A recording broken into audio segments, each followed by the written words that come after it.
Yes, ladies and gentlemen, it's another episode of our podcast, The Player's Perspective, inside PFAG TV. As you see, today we have some, gentlemen. When we talk about media, communications, how do we get it right?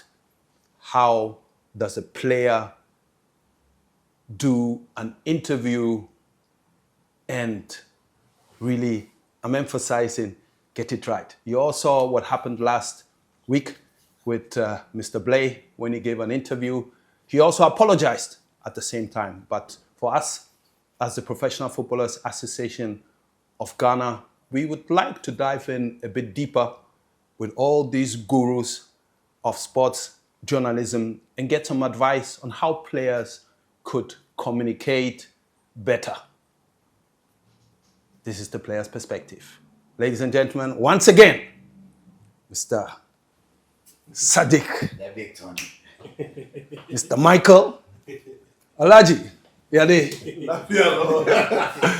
and my younger brother, Yusuf Al-Hassan Chipsa. That's what I always wanted to ask you before I really dive in a bit deeper. Why do they call you Obama? I think it's facing off now, and I like the fact that it's no more as popular as it used to be. But Why? it was given by fans. They just call in and say, I think it was during the 2006, 2007 when Obama was campaigning on the change mantra. So people will call in and say, oh, you are bringing change in our sports presentation. So you are the sports Obama. And it stuck. It was in the Ashanti region. Yeah. With Yeah.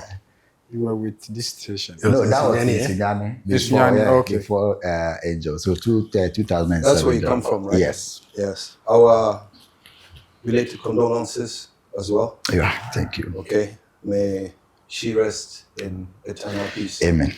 Thank you. Amen.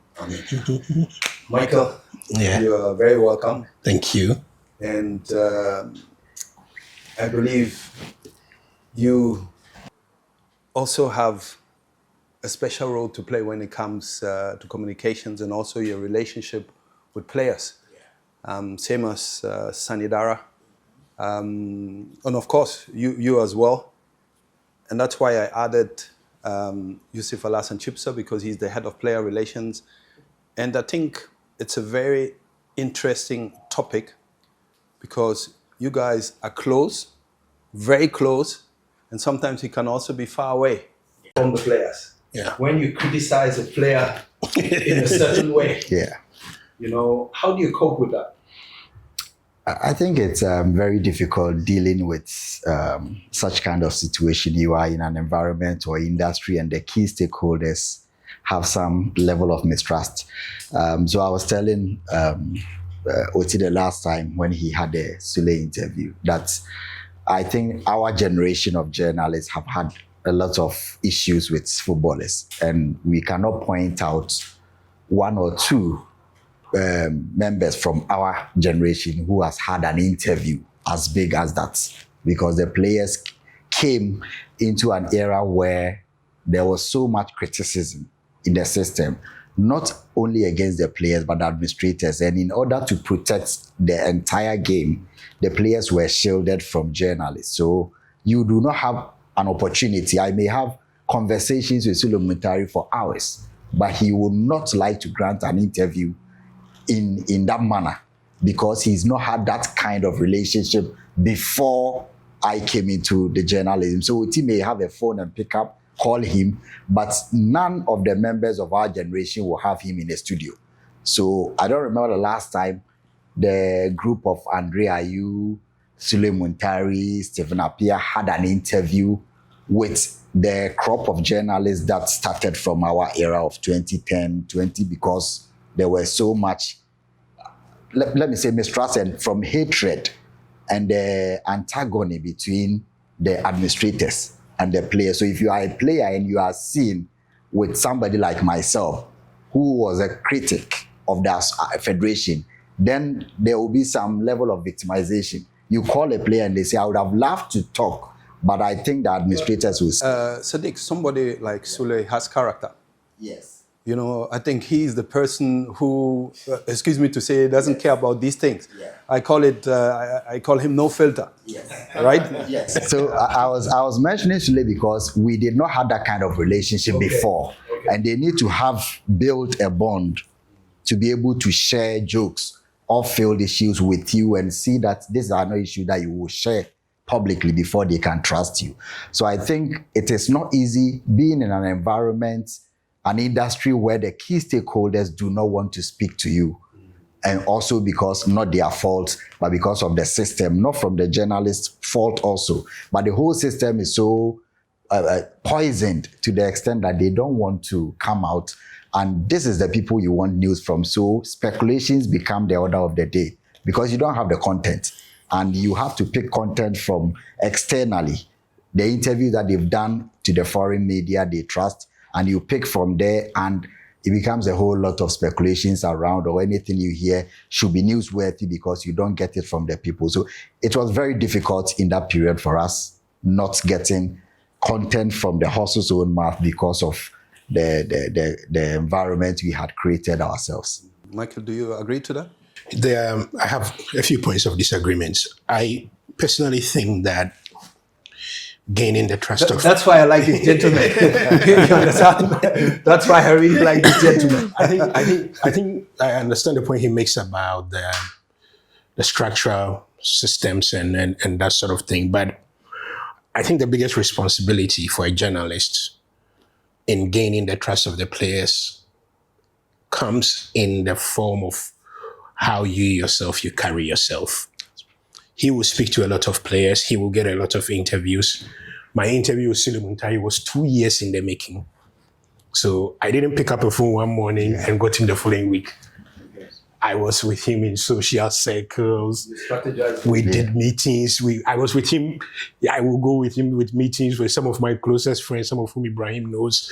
We'll sit down in Laboni and chat for 4 hours, but I never discussed the interview. I had asked, and he always said later. When I asked one day, he said, I'm ready for whenever you are. Now, I say this to make a simple point. I was lucky. I'm first to admit to that. When I started journalism of the tailcoat of Ibrahim and the Abofan and the rest, the system was not cramped. The players were be open. You could walk into Hotel Wangara. I Even remember, straight to the players' room. I remember at my time. Sorry to cut you. Senegal '92. I was Abidi Pele's bodyguard. I'm telling you, I was Abidi Pele, and I got up and said, "Hey, he's sleeping, man."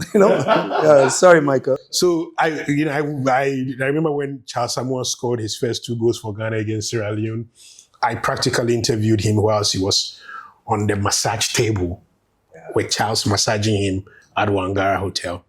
So I was lucky to have a level of access that a lot of these journalists, Obama's generation, didn't have.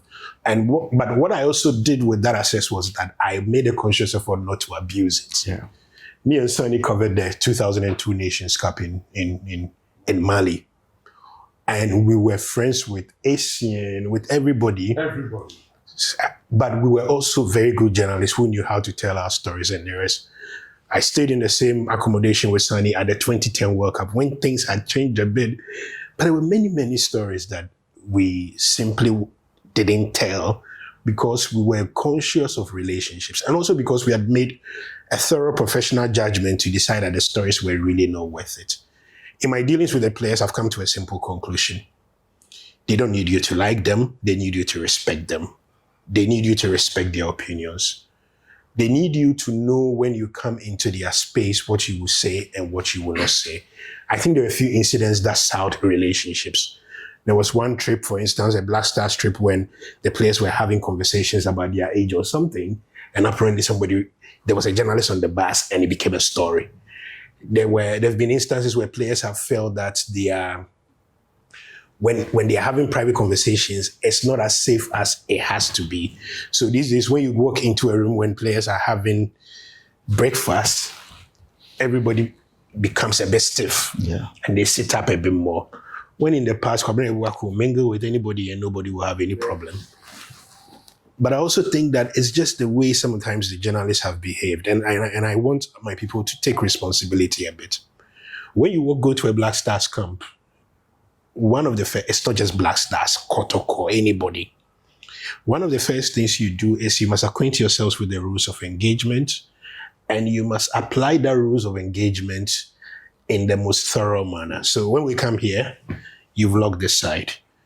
You have a strict policy on who comes in, who signs in. You come in, it doesn't matter whether Tony is waiting for you. You wait at the reception. The lady walks in, comes to get you. And I find that journalists sometimes seem to think that they are above these rules, and it creates a problem.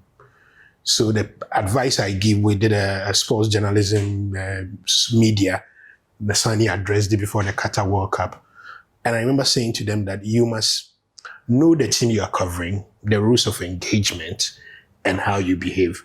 I have a personal policy. As a rule, I never set foot on the players' floor in a hotel. Very good. It's my most important rule. Number two, when I walk into a team hotel during a tournament, I pick a spot as removed as from the players as possible, because I am the type of person, if I'm having meetings with Sunny, I don't want somebody else eavesdropping on what I'm saying. So I would typically set up in a small corner, and as a golden rule, if I approach a player, my first question is, do you have some time? If they don't, I leave them alone. So, and I find that too many journalists sort of in their dealings with players have this mentality of, I am a journalist, you must talk to me. No. I am looking for content. That content is worth absolute gold to me. You have no idea what that Thomas Partey interview did for our social media following, for my own reputation, what that Sule Muntari interview did in about 50,000 extra followers on our TikTok pages and that sort of thing. So I think that journalists must approach players in this way. The guy I'm approaching is fundamental for my work, and I need to treat it with that respect. I think if you do that, the players will respect you. The players have things that they are wary about and all that. I've not had a smooth relationship with every player. You know, I've had my own problems with players, some of them stemming from deeply personal relationships that have gone wrong. There are players who will pick up a phone and call me every day, and sometimes I have to sit on TV and say things that may not necessarily make them look the best. But even when I have done that, I have to be conscious in my mind about, there are some things that I don't talk about at all. I think it's always also it's how you say it. Yes.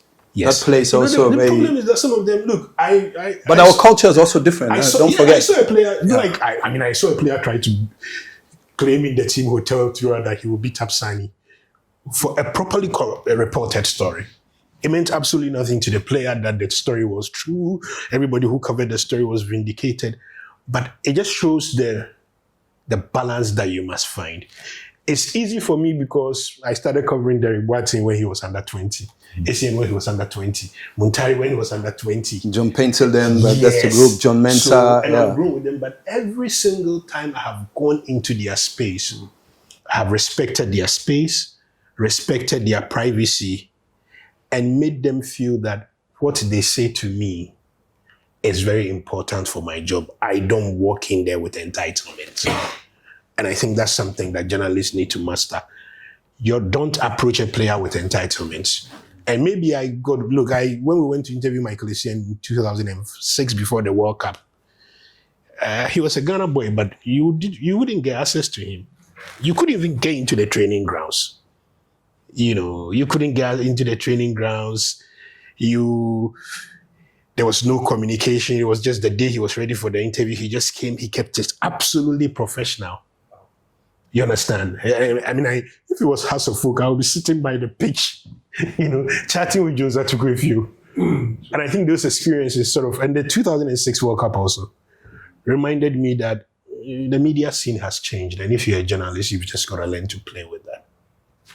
Sunny, do you think it has also a lot to do with social media? Because journalism has changed. Yes. Today, I'll not say everybody can say he's a journalist, but then they call it content creators, yeah. Right?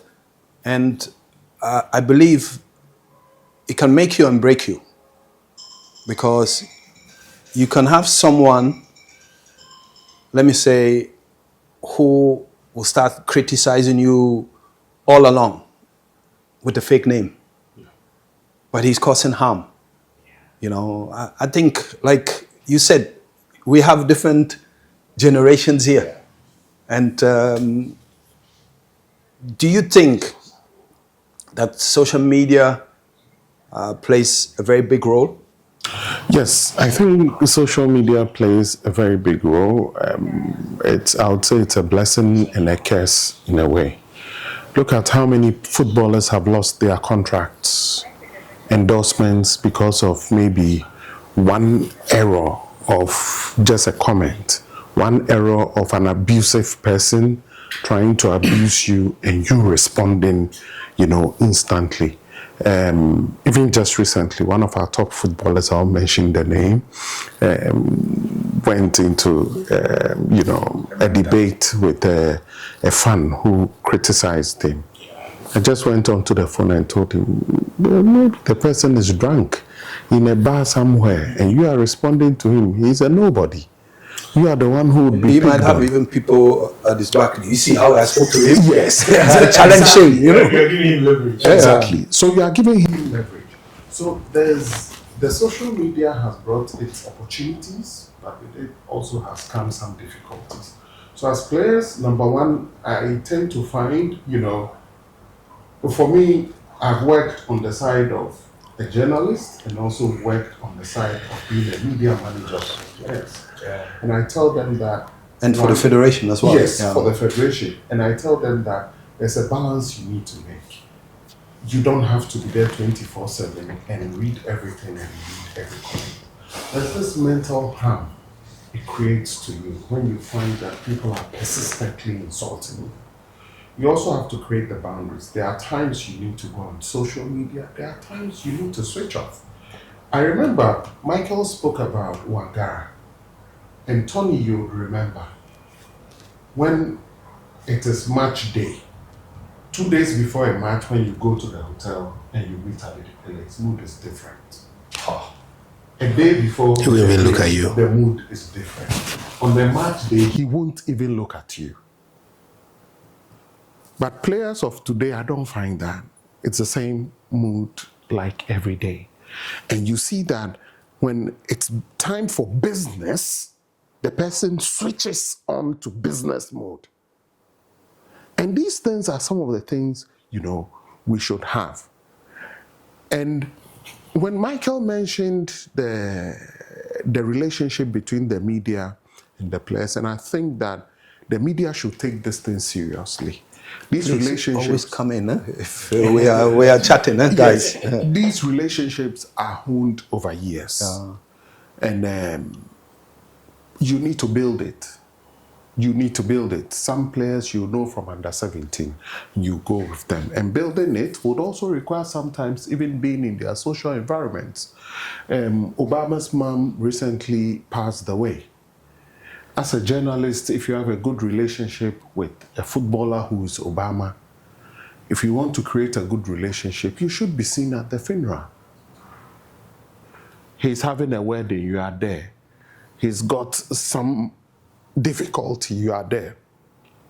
So when there are moments, even the nightclubs, there's a top player in Ghana who mentioned his name.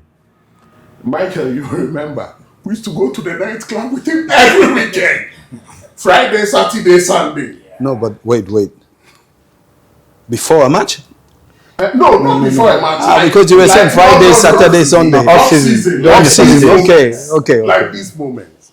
So such a player, he takes you go to the nightclub with him on Friday.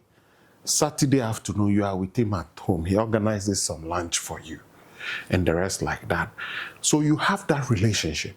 So the day you pull out the mic and say, today we want to do an interview, he knows you have his interest at heart. And therefore, when you want to criticize, sometimes we have, and there are a lot of things we see. Sometimes there are a lot of things you don't even say. How many times haven't I, on my team, let's say the Ghana Soccer Net team, there are a lot of things we see that we gloss over. How many times haven't we see players impregnate women, and they were sending emails. I have a child with this Ghanaian footballer. He doesn't want to take responsibility. Do they send the DNA test as well? They will send it, Ah, but they will okay. send you pictures that will make you Okay. see. Not AI related. Not AI I'm related. joking. There's also a Ghanaian footballer who had a very, very difficult case in the UK. I was there one day when a colleague of mine from a big newspaper in the UK called me and said, do you know this lady? Sent me the photo. I said, no. Do you know that this Ghanaian footballer has had a baby with him? I said, no. When he mentioned the footballer, and I looked at the picture, looked at the child, I said, look, this is the guy. And they were ready to go with the news as big as possible. I had a relationship with the player. So I phoned him and warned him of what was about to come. And he asked me, what do you think we should do? I told him, go there and go and sort out the girl. Because it's a girl that might be giving the information to the newspapers. Go out there, go and sort out the girl. She might be needing some allowances, but imagine the damage it will do to your reputation. That night, the player went there, met the girl, sorted out the girl. If they had called the Sun. It was the Sun newspaper, to be honest.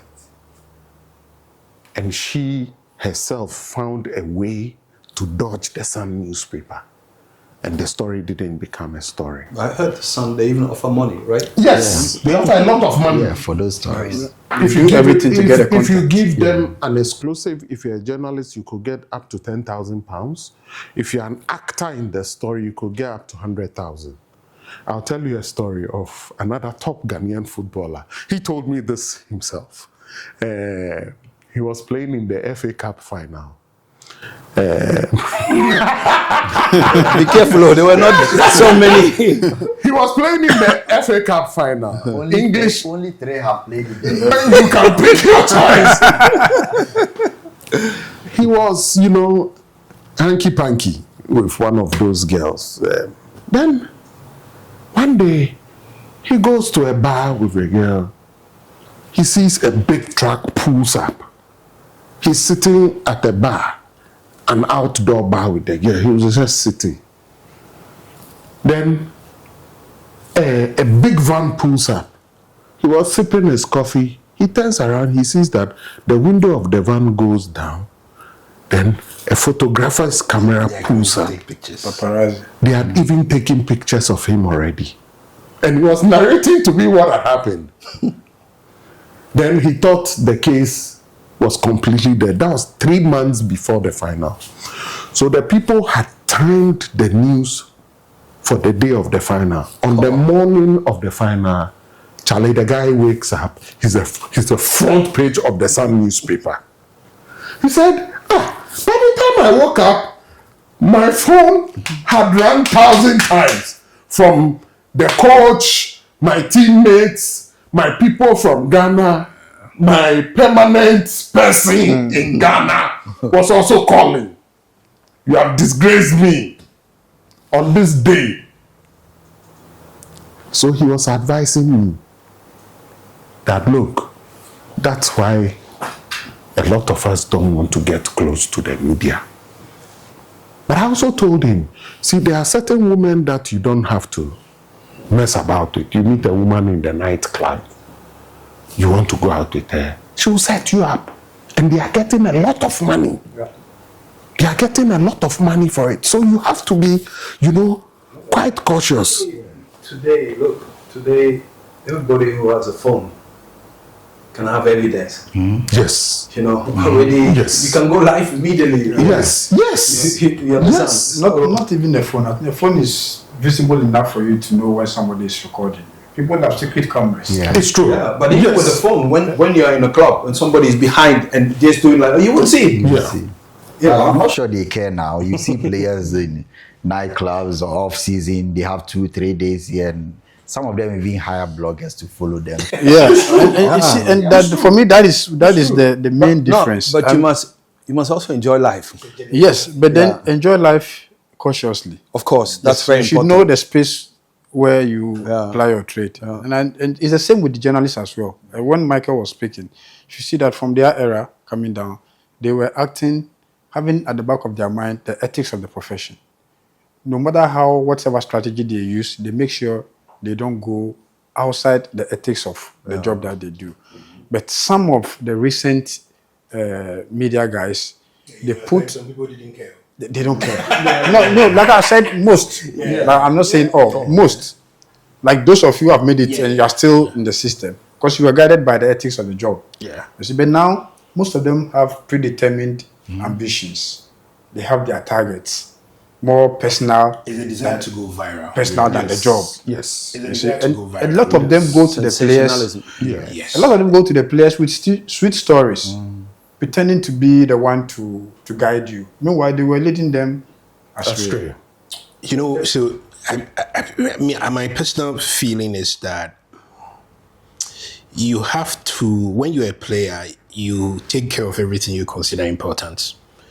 You pay a dietitian, you pay a physical trainer, when you are on holiday, somebody is guiding you through. If I was a footballer, under no circumstance am I doing media engagements and the rest without the sound advice of somebody who knows the space.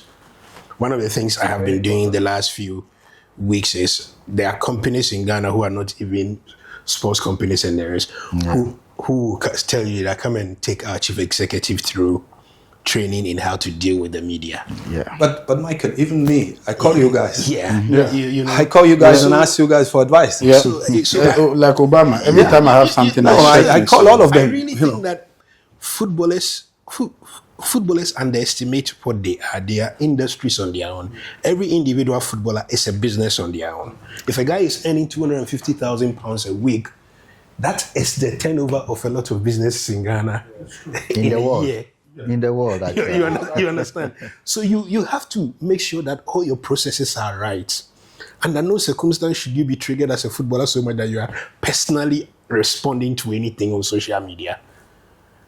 Even we, the journalists, most of our Facebook pages are not managed by us. It's too much work. It's too much intensity. It's too much. So my advice to footballers is utilize people who understand the space, who know what is going on. Let people hold your hand and walk you through various processes. Very important. I think, for instance, that everybody talks about post-career plan. Who better to guide you through a post-career plan on how you can become a pundit on TV than Sani? But footballers, they're walking through, their career is coming to an end, and they have no idea how to navigate it and the rest. I am prepared. If the PFAG said, before the start of the Ghana Premier League season, we want to gather the players in the northern sector, in the southern sector, and we want to have a conversation about how you relate to the media and how you deal with the media. I am prepared to do that for free. Yes. You understand? I'm prepared to do that for free because I am in no doubt that when the relationship is enhanced, my work gets enhanced. We do a program called GPL Express, where we travel across the country and we'll go to Brekum today, we'll go here today. If the players understand how to deal with us better, that program becomes better. They know how to show up better for the interview, they are well dressed, they know what to say, it doesn't become a controversial cooking machinery. But the players and the clubs need to understand that the media issue is not something that's an afterthought. So when you deal with players from, for instance, Right to Dream, you can tell immediately that there is an element of media training that has gone into their certain education. Upgrade.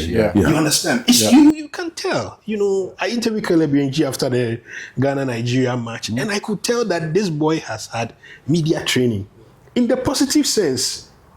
Even with Kudus, one of the first things I noticed when I heard Kudus, I said, this boy speaks well. And it's obvious that part of the process of growing up has been a self-confidence building measure and a media training measure. is Hassan Kotoko doing this? No. He's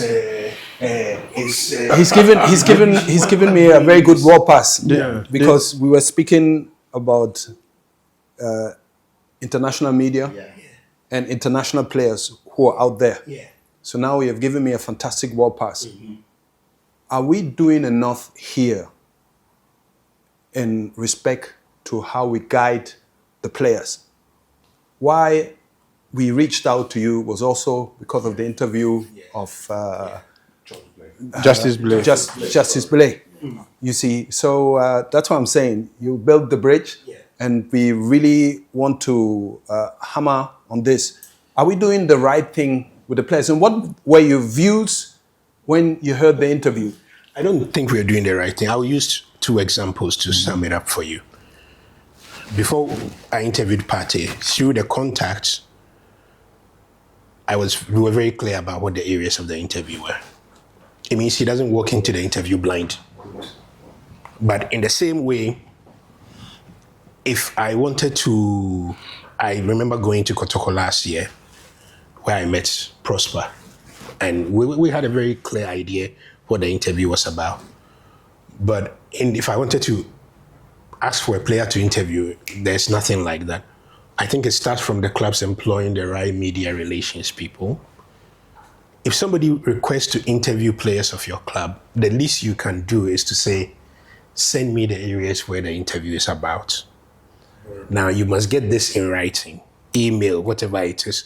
Be open. Don't be like the English clubs where you send the email, nobody responds.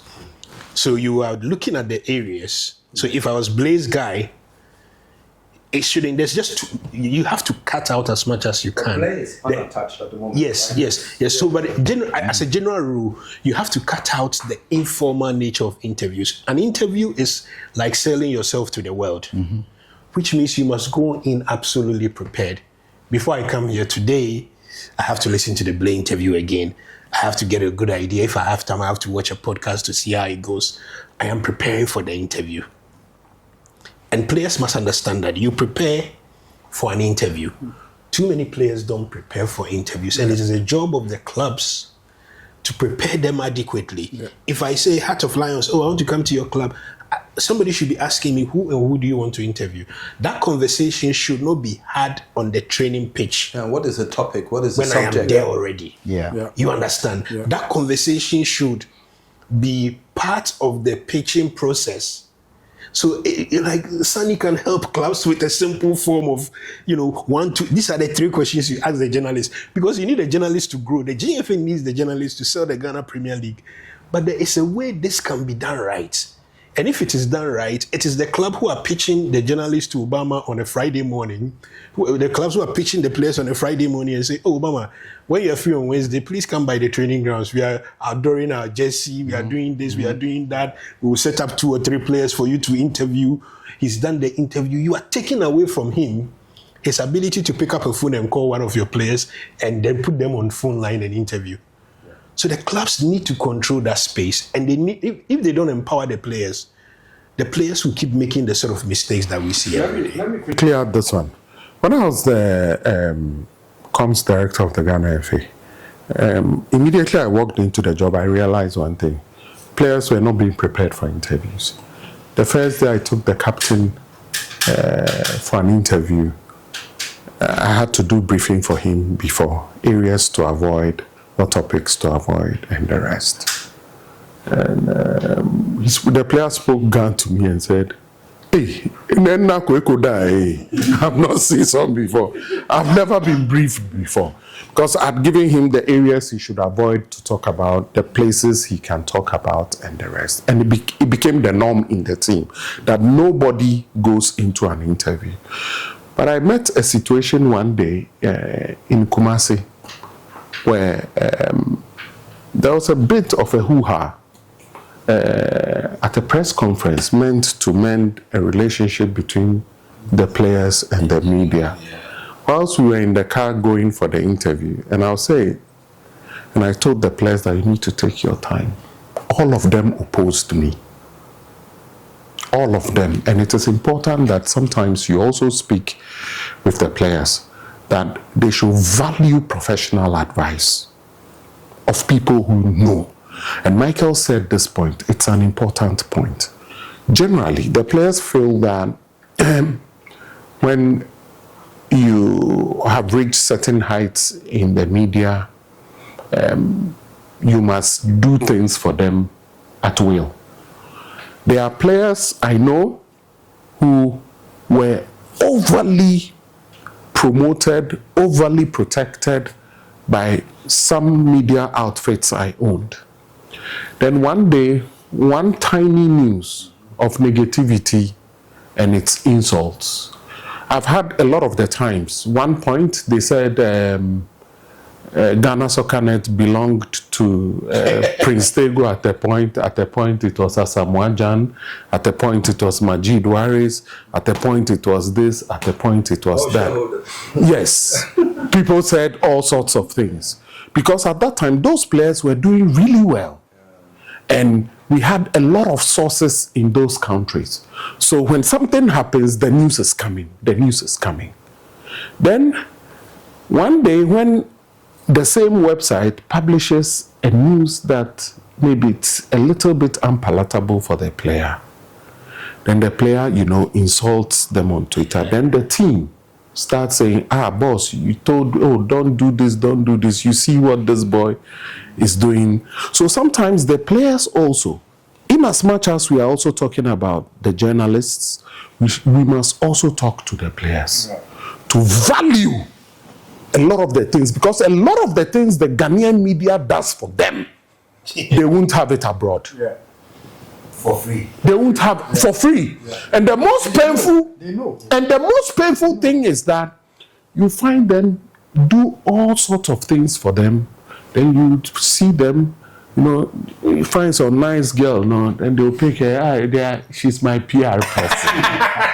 I think it irritates the journalist more than anything. Something from the beginning. The culture is also. When you raise the discussion to the professional, not professional, to the foreign footballers, they have the exposure. It's not as difficult as the Blay and the local issue. And they have the protection they have respective clubs. Exactly. In fact, like that. Exactly. In fact, for them, interview is like a whole subculture that runs through the whole media. Yes. And they take That's done in a certain communication and media relations very seriously. Sunny mentioned about the clubs employing or recruiting people who are competent enough. There are people with communication degrees in all these communities. Communication skills, not degree, but skills. People who are experts in this area. Some of them have been journalists for years that you can tap into their knowledge to help your club. But it is not an area that clubs, particularly in Ghana, care about. And I say this because I have interacted with many of them, and they just have one or two people following them for 2 years, and once they are in the Premier League and they are forced or they are under pressure to employ a media relations, he's a friend of the club chairman and they say he speaks for the club. One interview and it's already a disaster. And how is such a person going to organize and regulate what happens in the club in terms of media relations? So I say this because I know what happened at Kotoko when Nana Amponsa was in charge.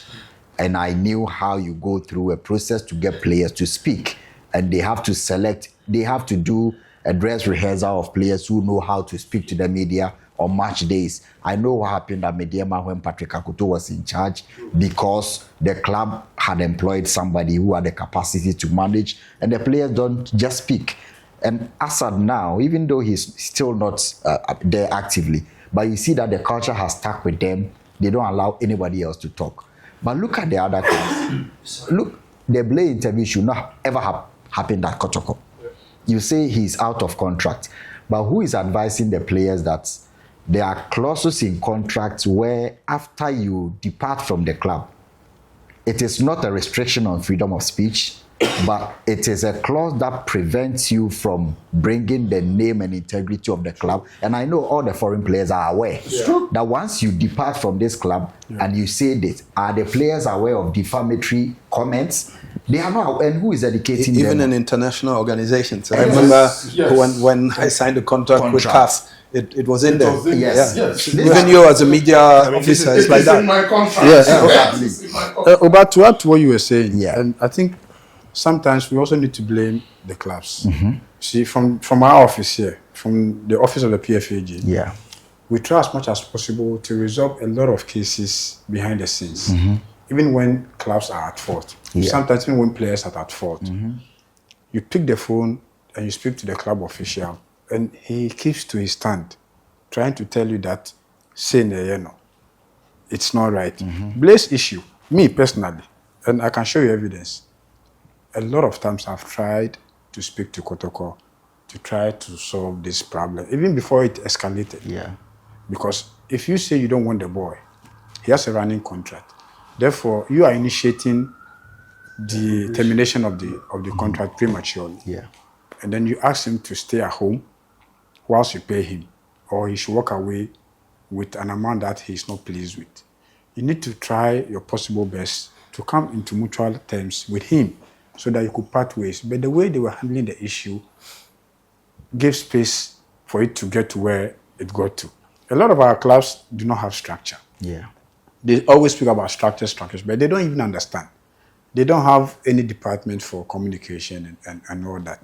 You go into arbitration dispute cases with a club, and the administrator is the one who is representing the club to talk about legal terms, legal issues, and then you bring an administrator. You understand? So our clubs need to also start doing the right thing, start putting proper structures and make sure that professionals occupy portfolios in these structures. Otherwise, I mean, we will continue to have such issues.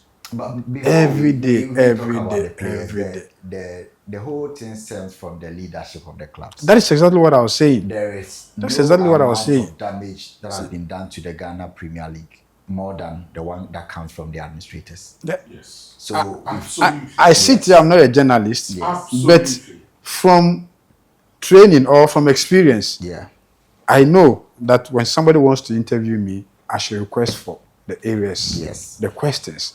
Blaze issue.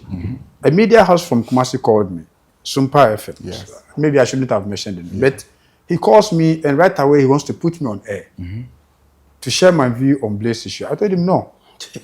Send me the questions what you want me. Sorry, I cut the line when they do that. No, send me the questions. Because I've not even listened to the whole thing. You'll be tagged as being too known. No, but he sent the questions. no, He sent no, the yeah, questions. cut the line. Then I told him, I'm sorry, I cannot answer these questions now because I don't have much information to go on air to speak about this. So you should accept it. He kept calling. I told him, I can't.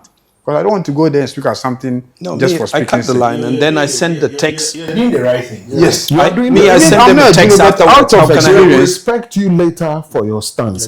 That's why people see Anthony Baffo as German trained. But people appreciate the quality of the work he does. Yeah. Why? Because he sticks to his guns. He says, this is what it is. If you respect it, you get good quality work. If you want to do wishy-washy stuff, it is like that. So I think that it is important that the clubs should begin to take players through media training. It should be part of preseason. And I think also they should benefit from the likes of Sadiq Adams, Michael Oti, Ibrahim Sani Dara, Godfrey Akotos, the Gary L. Smith. I could go on with the list. I think it's very, very important. Yeah, you know, and like I said, you can do it even online. It's really the same way where the clubs call in a referee before the start of the season to walk them through What they Exactly. Yes. I was just about to say that. I don't think they don't do that here. In Europe, they No, do. I think we used to do it. I don't know if we still do it. No, they don't do it. Some do, but most of them don't. Yes. Like before, in when Europe, I it used is to be- organized by the federation. Yeah. No, but when I used to be a general coordinator, we have something we call team arrival meeting. Yes. And you see, as a player, I could also advise the referees how long it should take. And the players could ask questions because you see, you don't know all the rules and regulations of the referee. Yeah. Same as you, as me, or you. Yeah. We know certain, but he's a lawyer. You have done law as well. Sports. You know, sports law. Yeah. But often it's the interpretation of the article. You can say, you can understand, you might understand it, Yeah. but he will interpret it in a totally different way. Yeah.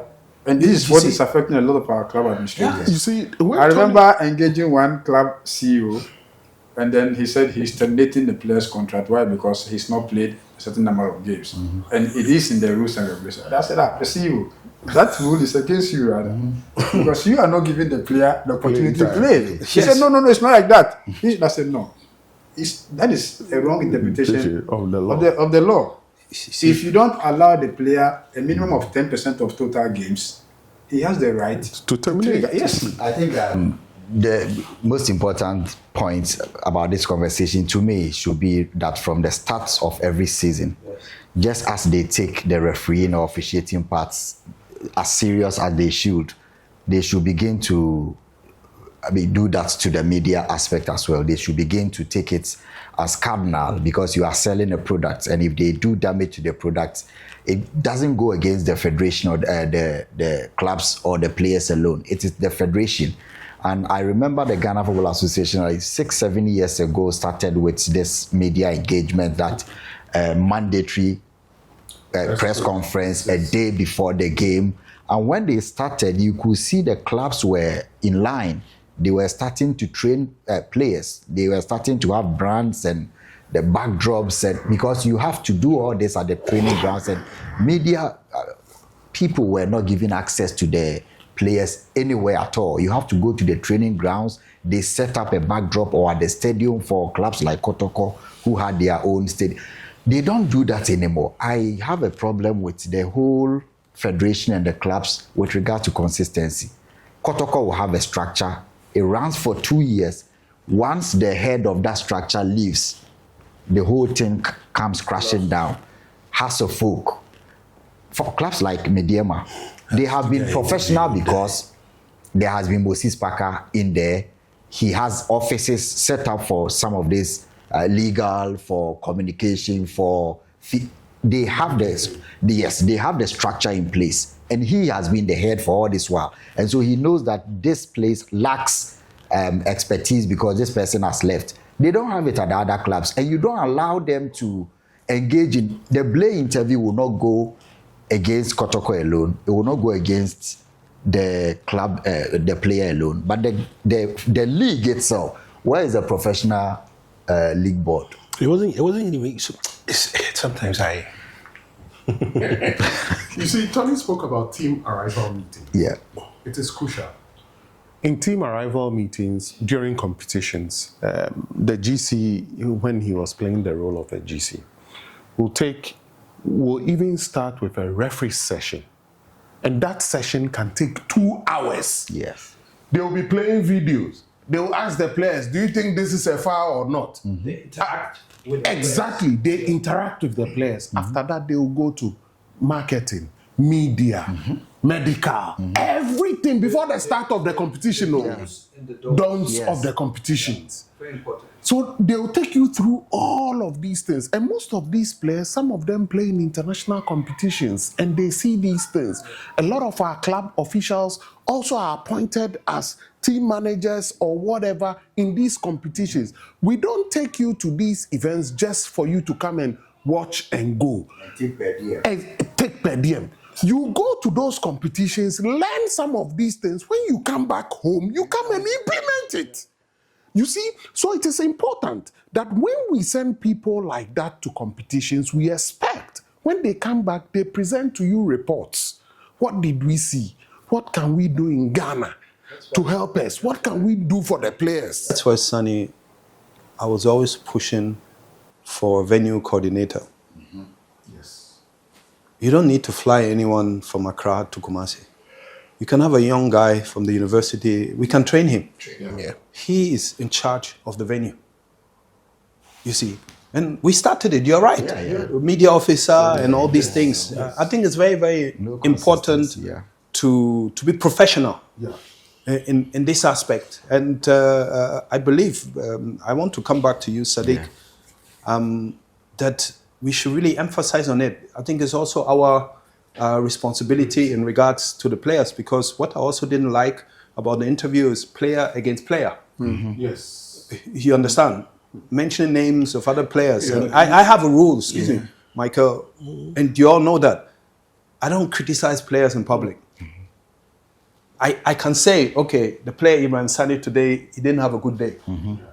But the rest, I'll take the phone. Yeah. And that's not a criticism, and call him. Yes. You understand? And, you know, and criticism, it's positive and negative. Yeah.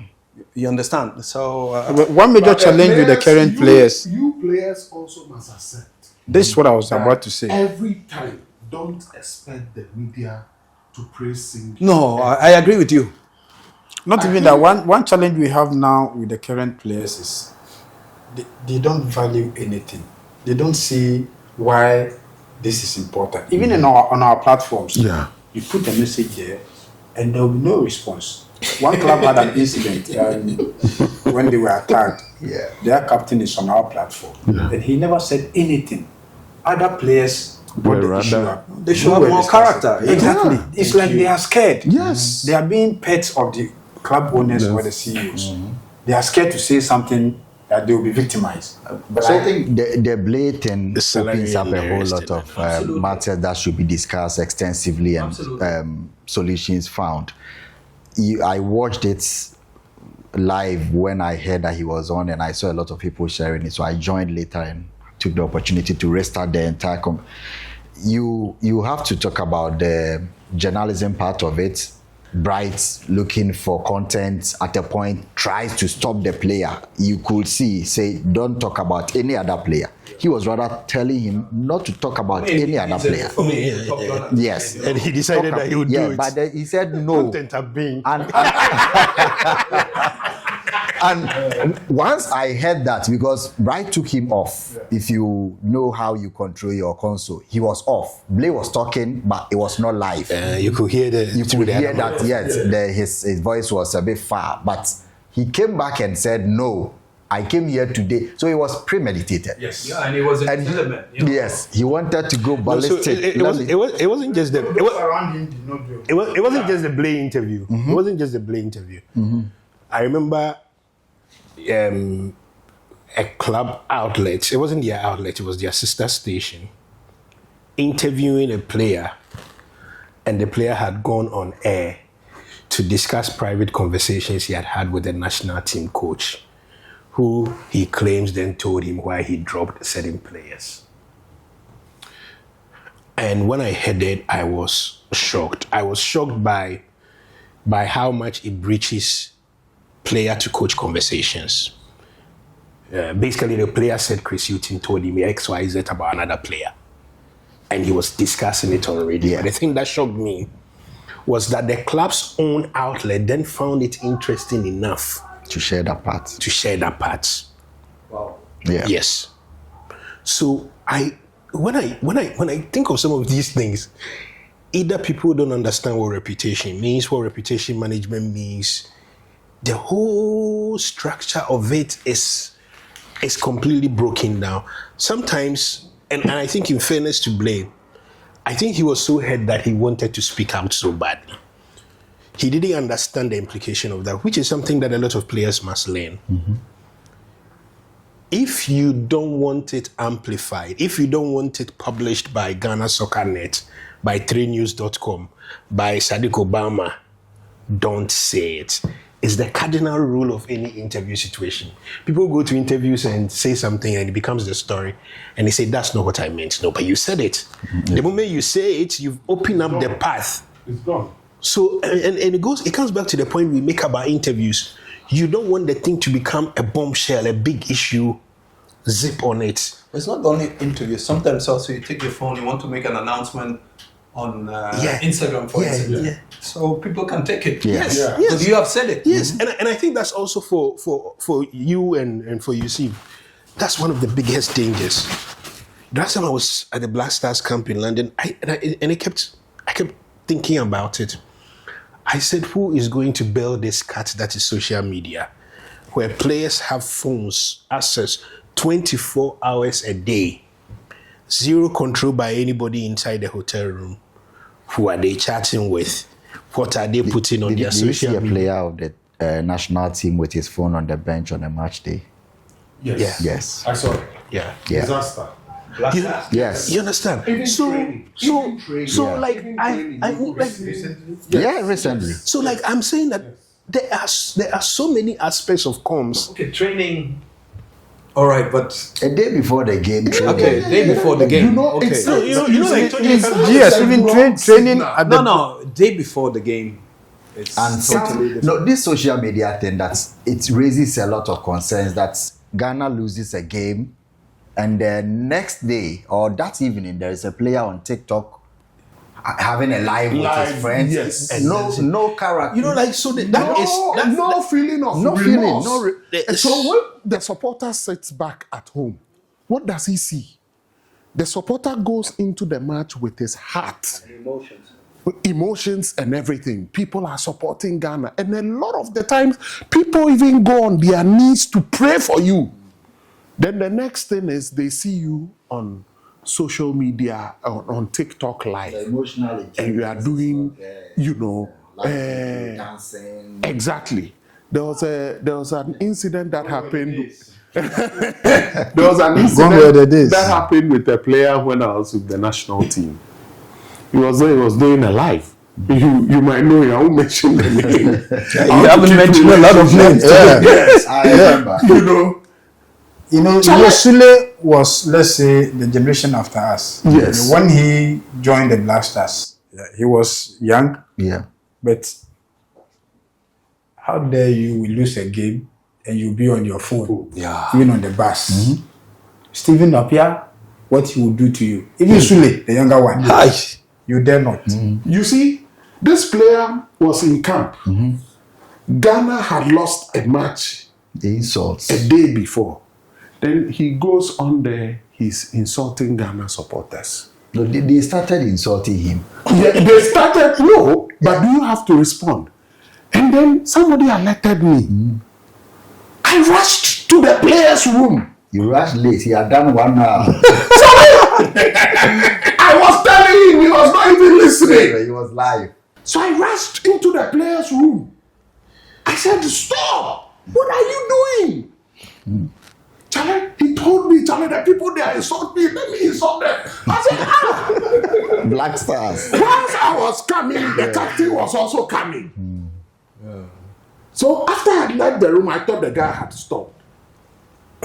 I was leaving the place the captain was meeting me. He was telling the same thing to the captain. The people are insulting me. What do you expect me to do?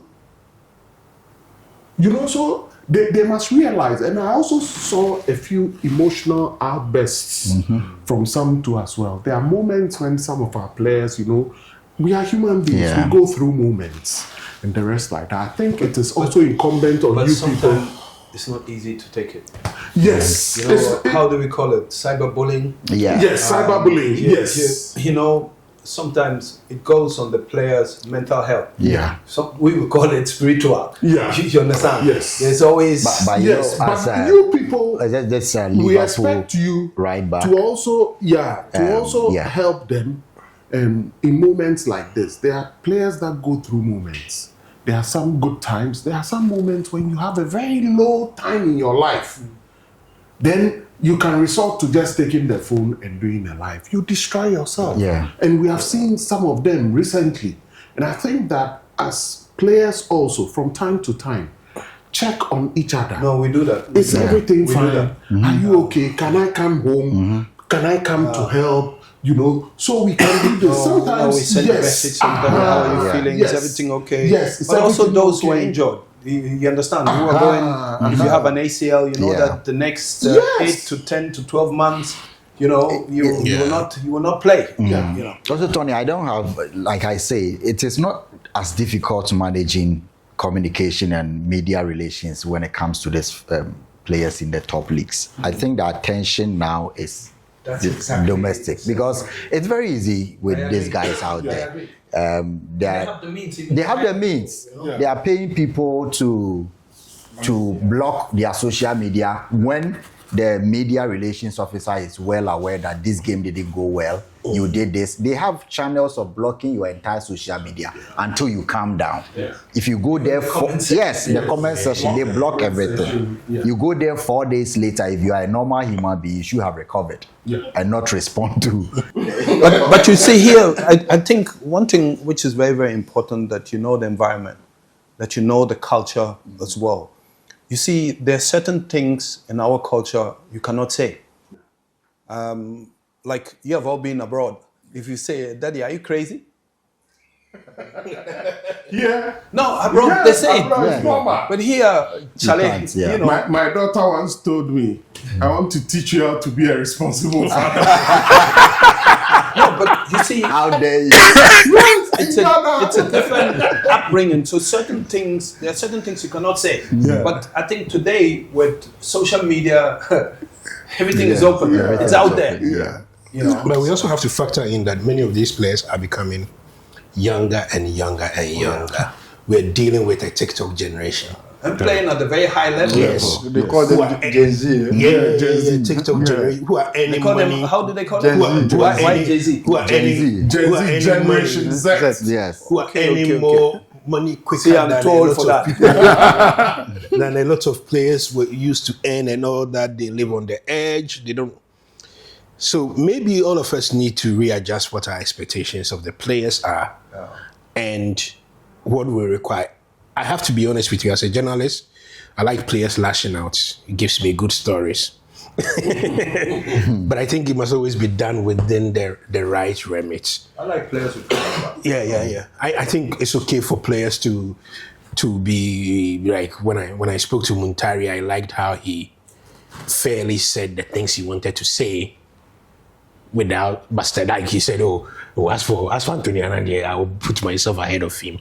Even with Thomas Partey, and how frankly he spoke about why he is happy to make money a factor in the decision making that he has to make and all that. It's something you don't expect. So maybe our expectations of how the players relate in the media needs to change as time goes on. But we need to the players need to understand that whatever it is, the media is a tool to enhance your reputation publicly, to enhance your personality as a footballer, And value. But sometimes it's a hate-love relationship. It's a love and hate relationship. Even post-career. There are many players who are going to earn big pundit contracts based on how they carry themselves on social media. Michael, what is also very important, I think we discussed it quite a few times. It's your branding. Yes. How you brand yourself, your image. This is very, very, very important. You know, when you start your career, you know, when you're 17, 18, 19, you cannot know everything. It's impossible. And sometimes all these things come on you. You react. The money comes too quickly. You get confused. No, but you see, when I see the likes of Lamine Jamal, when I see even Bellingham, when he speaks, or Mbappe, when he was young, the way they speak, you see, he was 22, and you can see they're coached, and it's also a certain level of education, which is also very, very important in the environment. And I think we must also support our players, especially here, more. That's my point of view. We have to give them more support. You talk about support, and you know, I've had very long-standing relationship with most of the local players from Sunyane, Kumasi, Accra, what I found out is that with Ghana Premier League players, when you are friends with them, you are in the media, and you don't interview them, they find it offensive. And sometimes I do, and Yusuf knows, he has players, and I'll tell him, he's called me that he wants to speak, but I don't think it's proper. They will find another person. And you know, because you've spoken to these players off the microphone, off studio, and you know, no, this guy, when he gets the opportunity, it will be disaster. And you try to protect them when there is something, he said, let's put up a statement. He said, no, I know the can be channel. So you can see that the players find that they don't understand the media relations, they don't understand the value that some of their media friends try to put on their career by not speaking to them on some topics. So if you speak to another person who is not a friend and you don't speak to them, they think that you don't value them enough. Meanwhile, these are people who will not be perfect enough to share opinion because you know them. And I think we should, like the PFAG, put together a platform, put some 5 or 6 media people with Sunny there, just to go out there, have these players on board and say, we are not going to charge you anything. These are people who help you with your media relations. If you have any problem and you want to go to the media, what to write on social media. Because we talk about the foreign players because they have the capacity to hire people to be in these strategic teams. But the players here are not even eating themselves. You cannot go and talk about If you don't have the financial, you will not even think about it. No, I personally think that for the purposes of the products that we run, that the 3 of us include and even more people can volunteer. I'm more than happy to spend 2 hours in a week talking to players about the right thing to do, their basic rules about what to say in an interview, what not to say, what to ask a journalist. First of all, the journalist is your friend, but it's also not your friend because he's looking for the opposite of what you are trying to protect. He wants stories. And so if the players go through this process, it becomes as important as the financial literacy you give them. Exactly. And this is not just something you do with the players, you do with the comm staff of the PFAG. What do you put out? What do you prioritize? What videos do you take on a daily basis? Training for the comms teams of the various clubs and areas, and all of us are prepared to pitch in and say, this is important, that is, because these players need it. But it's also not just something that I think the PFAG should champion at the club level. It needs to be the academies, because we are running through a system now where 80% of players now are going out of Ghana and they are not going through the mainstream clubs and the rest. And all this is even at a certain level, communication. This is another topic altogether. This is another topic there has to altogether. be a certain insistence on training. And I keep saying it's not. Look, one of my biggest source of pride is when there is a CAF competition and there's a Ghanaian who is a pundit. Yeah. But all this is a function of the training you give the player from day one. And if we're able to, otherwise we are going to get lost. We are going to hand over our presence at the highest level to the Nigerians, to the South Africans, and the rest. No, but Because you saw we don't there was a position time, ourselves well. if you talk about pundits, from Asamoah to Sam Kufuor, Like Kingston, etc. So where are we going? Yeah, In fact, that most was of very them important. were set up by me. Most of them. But you remember I started it. for 2 years. You remember I started it with Viasat. Yeah, exactly. Yes, when we had the Champions League, and you guys were And part. we do well. The media here do. I'm sure that there are so many shows that you put people on, ex-footballers. Some of them have had careers now. Yeah. Because it didn't used to be part of having the ex-footballers being pundits and regular. True. You are only going to call them, but they are but they still don't take the opportunity. That's what they still don't value. Some of them are going to stay off the work. They get paid, but they are going to stay off for 2 months. They don't show up because they are top footballers, and you can't do that at the top level when you are. And let's talk about how they prepare to go. It's important. I've set up a few international media houses for some of the ex-footballers that are known, and I would want to advise on 3 fronts. Number one, those that take the opportunity must prepare themselves well. We find that the Nigerians, because of the way their education and football training is, they are much more eloquent than our Ghanaian players. So when you're about to finish your career, it's important that you have to take some lessons. And when you take the lessons, you go on there. And then when you go on as a pundit also, avoid, player number, this thing. Know the players. Mention them by names. have a lot more anecdotes to the players than just player number this, player. Someone is giving a full masterclass. Well prepared. But on GTV, I saw Fatal Dauda, I saw Abukari Damba, John Painter, yourself, Yes. and I think they did quite well. Yeah. See, but the International Media Organization will look at a name that has been, really out there. Like they had Super Sports, like I said, some modern. Yes, all of those things. Yeah. They will want those things. But when you go there, you have to be prepared. That is how they will call you. Very back. important. And all of those things. So these are some of the things. So they should take advantage of every ecosystem within the football industry. Whether it is media, whether it is football, even if you're a scout, you're an analyst, whatever, it goes to enhance your work if you go in as a pundit. If I watch you, Fatah Udada, talk about how you prepare for the matches and the rest, it's completely praiseworthy. So I think that we should look at that area too carefully. Very important. When you're about to retire from the game, a lot of the times you have the afternoons after your morning trainings, you have the afternoons and evenings by yourself. Start looking at the courses you can take. Look at the entire ecosystem.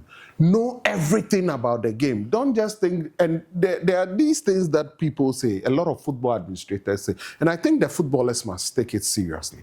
The fact that you have played football doesn't automatically mean that you'd be a good fit for person. Automatically mean you're going to be become a great coach. Exactly. But today It's a transition, and you should be ready for it. 95% of coaches are former players. It's true. And they've gone through the run because without doing your diploma, courses, you can't be there. Exactly. No, but I think it's an advice well taken. We have a few programs with Life After Football. Like we have a very close. We have an agreement with the Johan Cruyff Institute where you can study sports management, the business of football, data analyzing, how to become a scout, etc. And just for you to know as well that we are planning also a media soiree where we will have a documentary about the PFAG to showcase all the things we have done, because it has to be more out there. I mean, about the football, so-called football people, they know PFAG, but I think outside they should also know all the things we have done. On this note, I would like to say It's been a good conversation. thank you very, very much. And I believe we have taken a lot from you. And now it's about how to strategize and also how to implement some of the things you said. We mean no harm. Please don't take anything personal. These are opinions, and opinions are often also personal, I would say. So, Sadiq. Yeah. And how to deal with sugar mummies in our game. Michael, thank you very much. And Alaj, Yusuf. Good collab. And this was the player's perspective. Until then. Thanks for watching. Subscribe for exclusive insights on content for players and fans of Ghanaian football.